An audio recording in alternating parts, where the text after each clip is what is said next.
के किसी जंगल में टूनी पक्षी अपने 2 बच्चों के साथ रहती थी। उसी जंगल में एक तोता, एक दुष्ट कौवा भी रहता था। उस जंगल का राजा एक चील था। चील महाराज जो भी बोलते, कौवा, तोता और जंगल की सभी पक्षियां उनकी बातों को मानते थे, क्योंकि चील बहुत ही ताकतवर राजा था।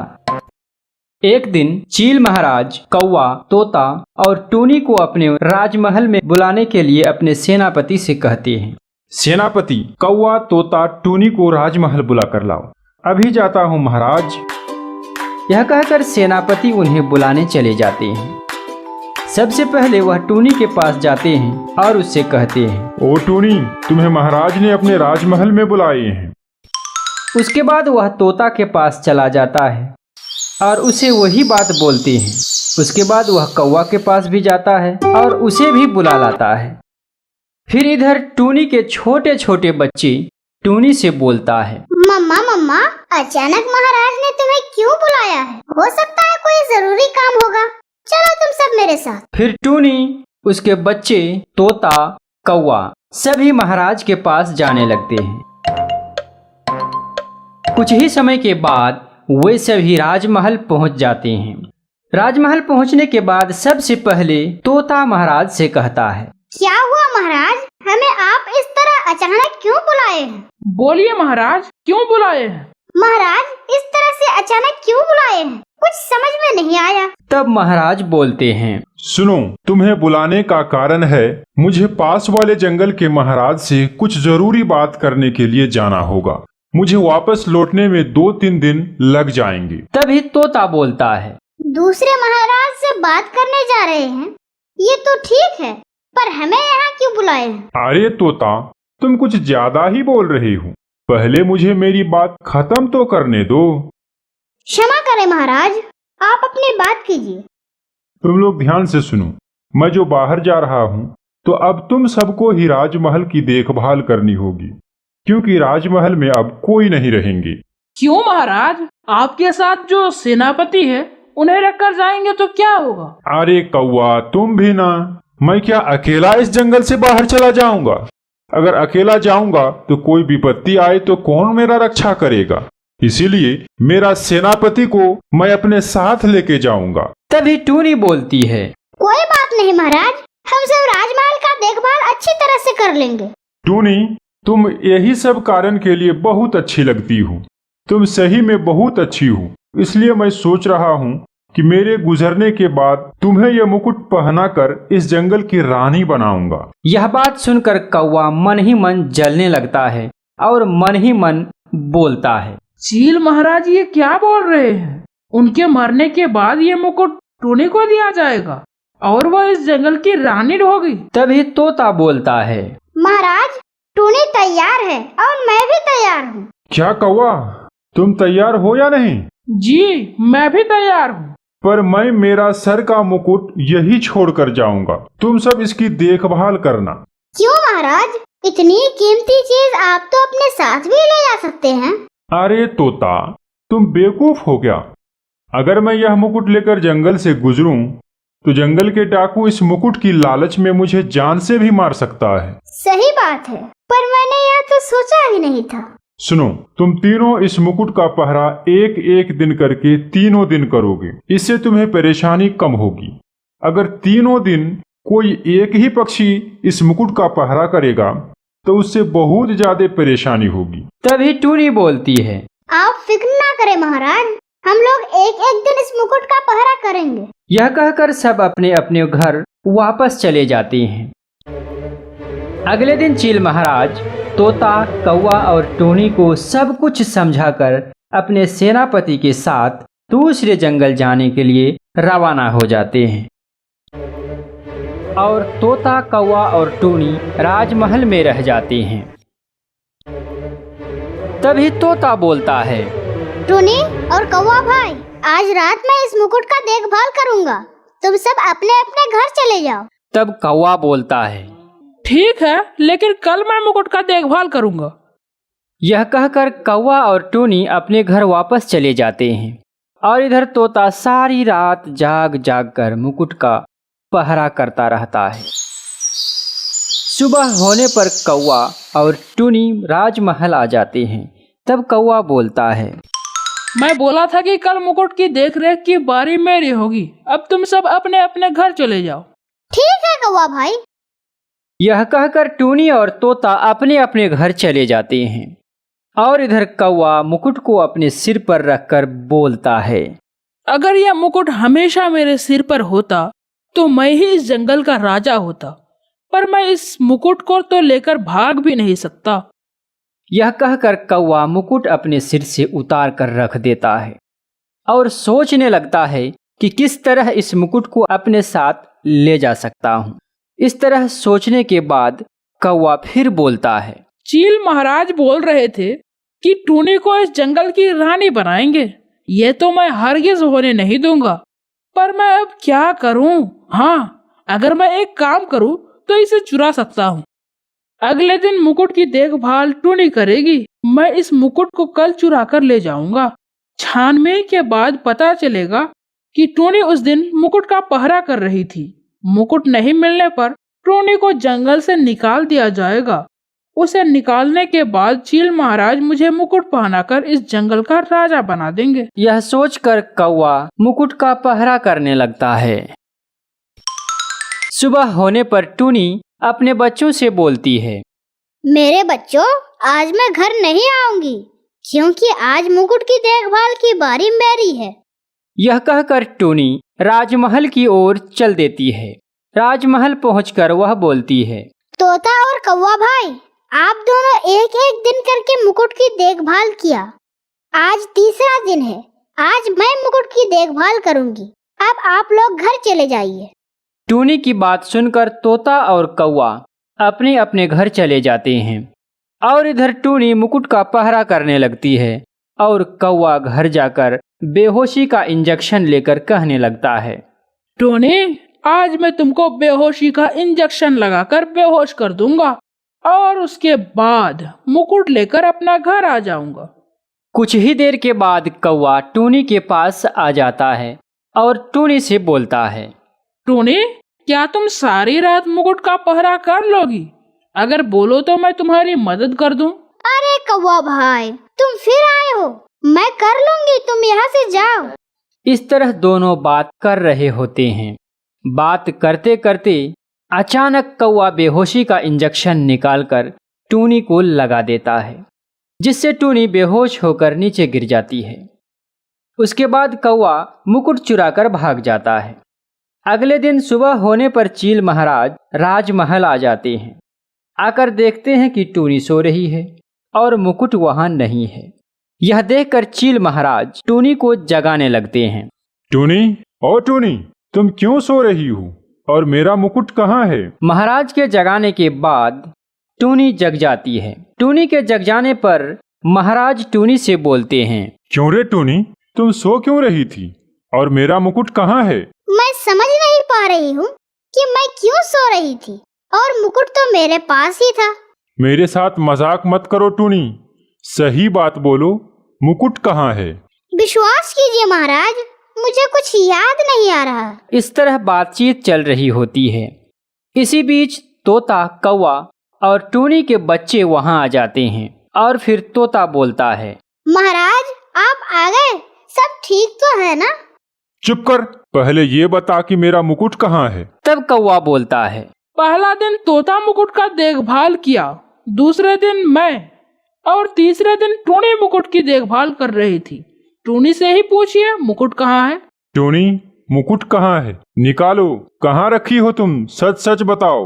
महाराज, मैं सच में मुकुट का पहरा कर रही थी, पर मुकुट कहाँ है मुझे नहीं पता। तभी कौवा टूनी के बारे में उल्टा सीधा बोलने लगता है। महाराज, टूनी जरूर मुकुट किसी को दे दी है। आपके मर जाने के बाद यह इस मुकुट को पहनकर इस जंगल की रानी बनेगी। गलत बात मत कीजिए कौवा भाई, मैं झूठ नहीं बोल रही हूँ। मैंने किसी को मुकुट नहीं दिया है और मुकुट कहाँ है मुझे नहीं पता। मैं कुछ नहीं जानता, बस तुम मेरा मुकुट निकालो। आप लोग मुझ पर विश्वास कीजिए, मुकुट कहाँ है मुझे नहीं पता। मैं कुछ समझ नहीं पा रही हूँ कि मेरे साथ रात में क्या हुआ है। टोनी, मैं तुमको कितना अच्छा समझ रहा था। तुम ऐसा भी काम कर सकती हो, ये तो मैं सोच ही नहीं सकता। तब कौवा बोलता है, आपने बोला था ना कि टूनी को जंगल की रानी बनाऊंगा। अभी तो आपने देख ही लिया टूनी कितनी बड़ी चोर है। कौवा इस तरह का झूठा इल्जाम लगाकर टूनी को सबके सामने गलत ठहराने की कोशिश कर रहा था। तभी महाराज बोलते हैं, अब टूनी को क्या सजा देना चाहिए? तब कौवा बोलता है, टूनी को जंगल से निकाल देना चाहिए ताकि वो कभी इस जंगल में ना दिखाई दे। यह सुनकर टूनी रोने लगती है और बोलती है, महाराज, मैं इस जंगल को छोड़कर कहाँ जाऊँ? इस जंगल के सभी पक्षियों से मैं बहुत प्यार करती हूँ, इसलिए दूसरे जंगल में रहना बहुत मुश्किल होगा। मुझे माफ कर दीजिए महाराज, मैं आपके मुकुट का कीमत दे दूंगी। मुझे कुछ समय दीजिए महाराज। तब कौवा बोलता है, ओ, मुकुट की कीमत दे देगी? तुम्हारे पास क्या है रे? तुम तो तुम्हारे बच्चों को भी सही ढंग से भोजन नहीं दे पाती और बोल रही हो कि मुकुट का कीमत दे दोगी। इस जंगल में मेरी एक जमीन है, मैं उसमें एप्पल की खेती करके उसे बेचकर मुकुट की कीमत दे दूंगी। मुझे कुछ दिनों का समय चाहिए महाराज।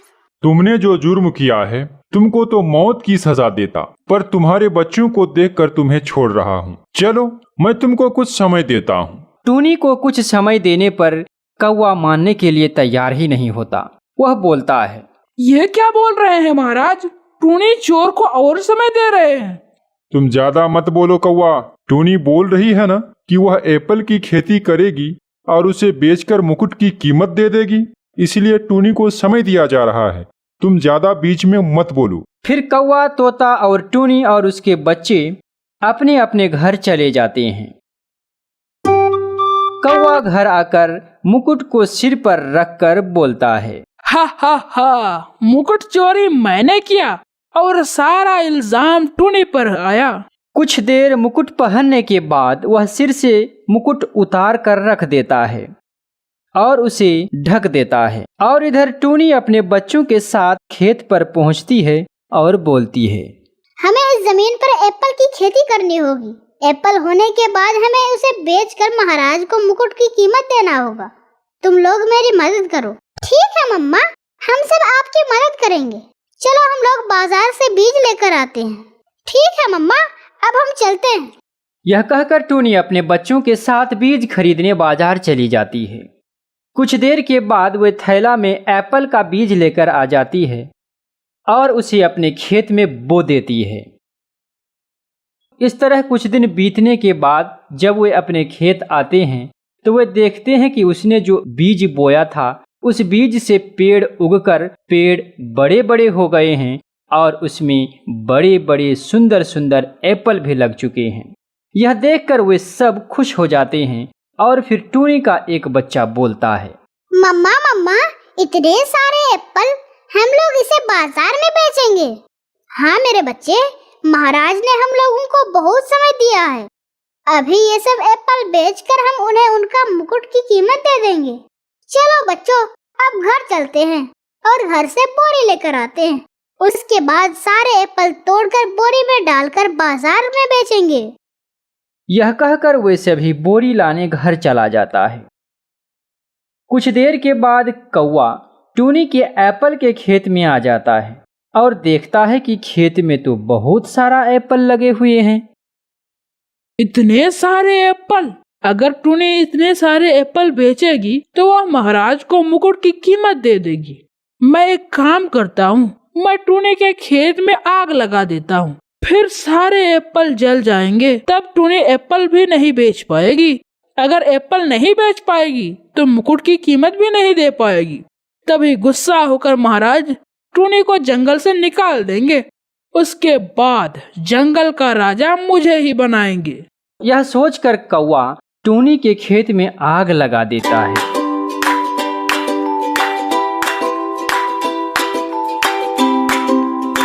हा हा हा, टूनी, इस बार तो मैं तुम्हें जंगल से निकाल कर ही रहूंगा और राजा मैं ही बनूंगा। यह कहकर कौवा वहां से अपना घर चला जाता है। अगले दिन टूनी और उसके बच्चे बोरी लेकर अपने खेत आते हैं तो वे देखते हैं कि एप्पल जलकर खत्म हो चुका है। यह सब देखकर टूनी के पैरों तले जमीन खिसक जाती है। हाय रे, ये क्या हो गया? सारे पेड़ जल गए। कितनी मेहनत से इसे उगाया था।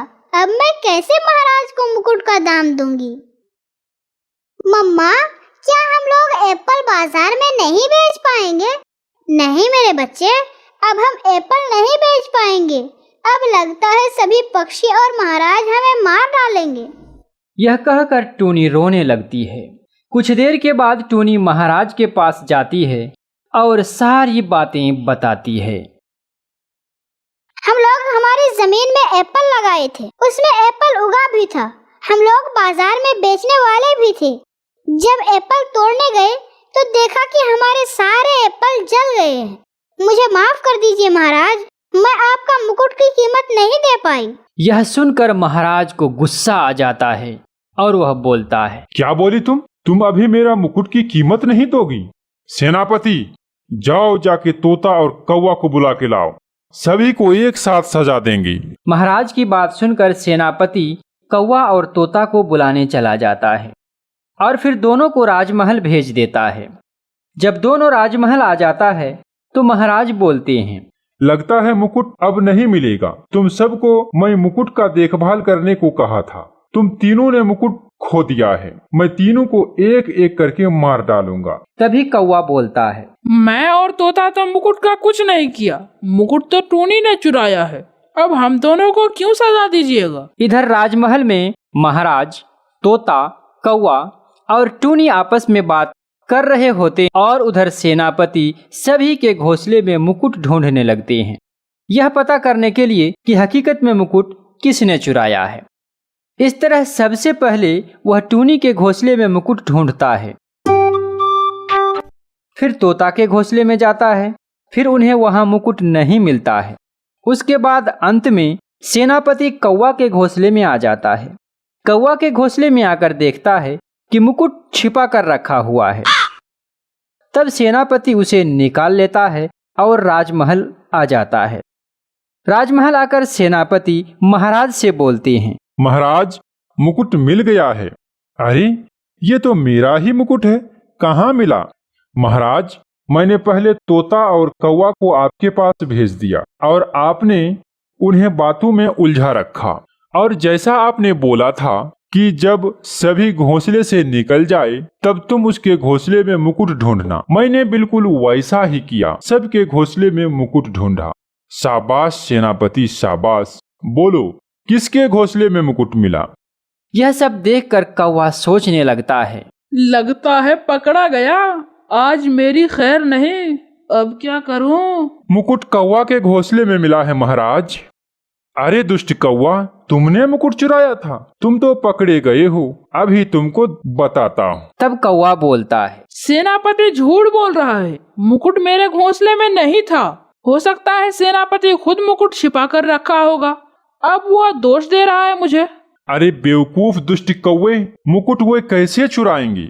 वे तो मेरे साथ गए हुए थे। कौवा ये सब सुनकर समझ गया कि वह पकड़ा गया है। तभी वह मन ही मन बोलता है, लगता है पकड़ा गया हूँ। अब क्या करूँ? भाग भी तो नहीं सकता। अब महाराज से माफी मांगने के सिवाय कोई उपाय भी नहीं है। महाराज, मुकुट मैंने चुराया था, मुझे माफ कर दो महाराज। मैं लालच में आ गया था। मुझे बहुत इच्छा थी कि मैं इस जंगल का राजा बनूं। आप जब बोले थे कि टूनी को इस जंगल की रानी बनाऊंगा, तब मैं टूनी को आपके सामने चोर ठहराने के लिए मुकुट चुराया था।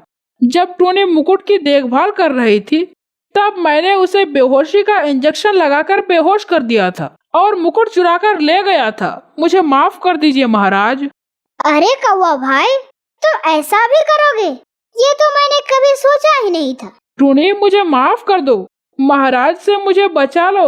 महाराज मुझे मार डालेंगे। लेकिन एक बात मैं अब तक नहीं समझ पाई कि मुकुट तो तुमने चुराया था, पर मेरे एप्पल खेत में आग कौन लगाया था? टूनी, मैंने ही आग लगाया था ताकि तुम्हारा एप्पल बर्बाद हो जाए और तुम महाराज को मुकुट की कीमत ना दे सको। मुझे माफ कर दो टूनी। तुम्हारे जैसे दुष्ट कौवा को तो सजा मिलनी ही चाहिए, नहीं तो तुम एक बार ऐसा किए हो और आगे भी ऐसा कर सकते हो। अरे दुष्ट कौवे, मैं तुम्हारी गर्दन काट दूंगा। मुझे माफ कर दीजिए महाराज, मैं कभी आगे ऐसी गलती नहीं करूंगा। महाराज, जब ये मुझे जंगल से निकालने की कोशिश कर रहा था तो इसे ही जंगल से निकाल दीजिए। तुम ठीक बोल रही हो टोनी। अब तुम्हें जंगल से निकाला जा रहा है दुष्ट कौवे। अब से तुम कभी भी इस जंगल में दिखना नहीं चाहिए, वरना तुम्हारी गर्दन उड़ा दी जाएगी। सेनापति, इस दुष्ट कौवा को पीट पीट कर इस जंगल से निकाल दो।